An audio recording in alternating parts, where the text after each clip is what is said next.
நம்ம இன்றைக்கி கூட்டம் சோறு பார்க்க போகிறோம். அரிசி பருப்பு கழுவி வச்சுக்கோங்க.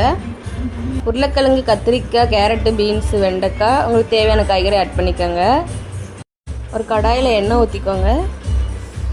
வெட்டி வச்சுருக்க காய்கறியெல்லாம் ஆட் பண்ணிக்கோங்க. வெள்ளைப்பூடு போட்டுக்கோங்க. வெள்ளைப்பூடு போட்டு நல்லா வதக்கிக்கோங்க. நல்லா வதங்கினதுக்கப்புறம் வெட்டி வச்சுருந்த தக்காளியை ஆட் பண்ணிக்கோங்க. தக்காளி ஆட் பண்ணிவிட்டு நல்லா வதக்கிக்கோங்க. மஞ்சத்தூள் போட்டுக்கோங்க. மஞ்சத்தூள் போட்டுட்டு நல்லா வதக்கி விட்டுக்கோங்க. காயப்பொடி ஆட் பண்ணிக்கோங்க. குழம்பு மிளகாய் தூள் ஆட் பண்ணிக்கோங்க. உப்பு போட்டுக்கோங்க. இப்போ நல்லா எல்லாத்தையும் சேர்த்து நல்லா வதக்கிக்கோங்க. நல்லா வதங்கினதுக்கப்புறம் ஊற வச்சுருந்த புளிக்கரைசலை ஊற்றிக்கோங்க.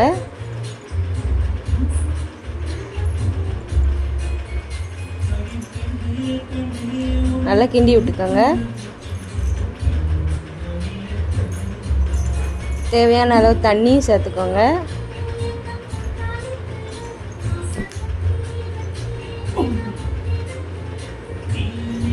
நல்லா கொதி வந்ததுக்கப்புறம் நம்ம கழுவி வச்சு அரிசி பருப்பை சேர்த்துக்கிடுவோம். அரிசி பருப்பை சேர்த்து நல்லா கிண்டி விட்டுக்கிடலாம். நல்லா கொதி வரணும்.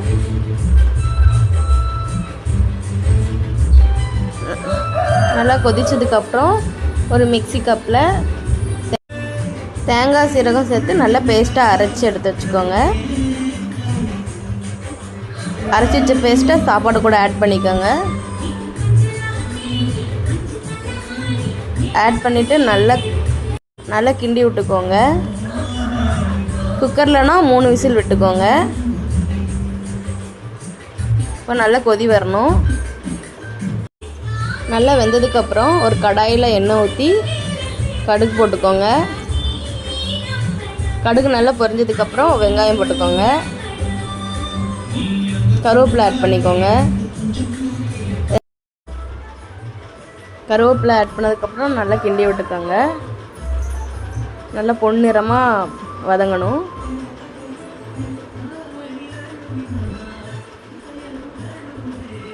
நல்லா பொன்னிறமாக வதங்கினதுக்கப்புறம் நம்ம வேக வச்சுருந்த சாப்பாட்டில் அப்படியே போட்டுற வேண்டியதுதான்.